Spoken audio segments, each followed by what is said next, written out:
My name is Maria Downing, and I'm the Code Enforcement Foreman for the City of Waterloo.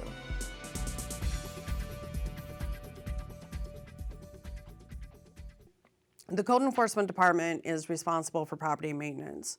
Our job is to ensure that properties are free and clear of junk, garbage, parking in the yard, unlicensed vehicles, accessory structures such as fences, garages, sheds, anything exterior for the property.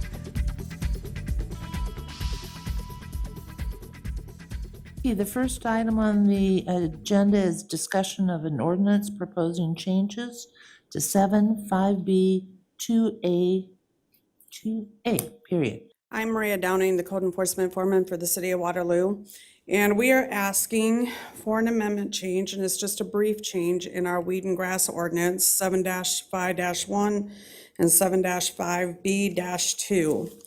What we are wanting to actually add to this weed ordinance is the volunteer trees.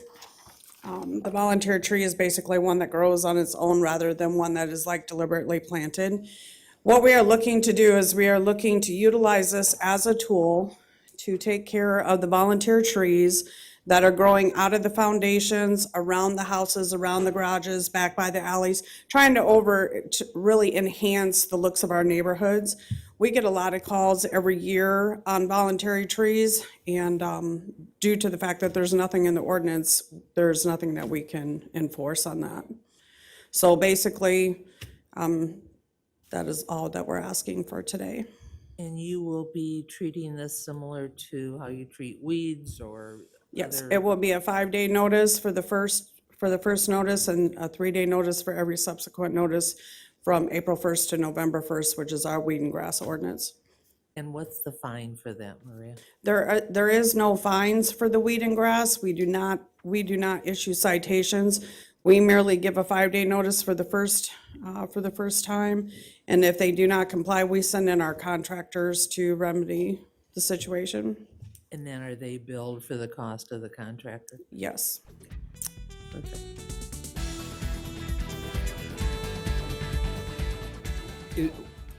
Is there a difference in how it would be handled in the right-of-way versus on private property?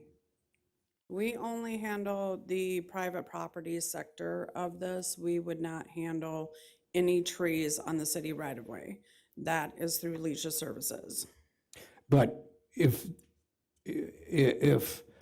they're volunteer trees and they're in the right-of-way, and this is part of the ordinance, wouldn't this cover volunteer trees in the right-of-way as far as a complaint? And would then Leisure Services have to answer it rather than you, code enforcement? Or we would refer those calls down to Leisure Services, similar to what we do when a tree becomes a traffic obstruction, where it is hanging out into the street, but it's actually on the city right away. I usually call down to Leisure Services, and they send somebody out to fix that. So they're really good about sending people out to look at anything that we ask them to do.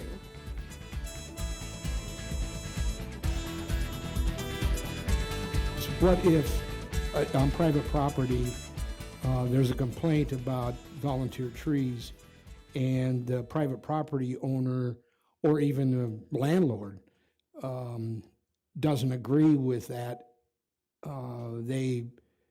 Is there a method or is there a process for them to appeal this? I mean, these trees being referred to as volunteer trees and having to be removed. Usually what happens is if one of the, and I work really good with the landlords, so usually if they have an issue with any of the notices that they get a hold of me, and I'm really good about going out and taking a look and talking with them about that. A lot of times we can come to an agreement on what needs to be removed and what doesn't. So I've already informed some landlords that this would be a possibility of something that may be passed. It was something that we have been looking at since last year. So, and so that last thing is, so if a private property owner, not a landlord, but a home occupied, if they didn't agree with that they wanted that tree to stay there, and I'm not talking about one that's in the foundation or right next to the house or anything like that. I'm talking about another tree that's sprouted up on its own, but they want to keep it, or maybe they want to keep a couple along a fence line or something like that.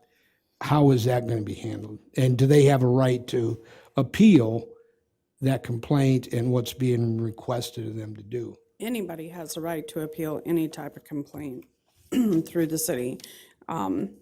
And those, like I said, we would have to take those on a case-by-case basis and go out and actually take a look at what it is exactly that they're wanting to keep. And I'm sorry, but if it is something that is growing around the garage or growing around the foundation or coming straight up through the fence or blocking the view of a front porch or your address, those things are kind of a blight, they would probably end up having to have those removed.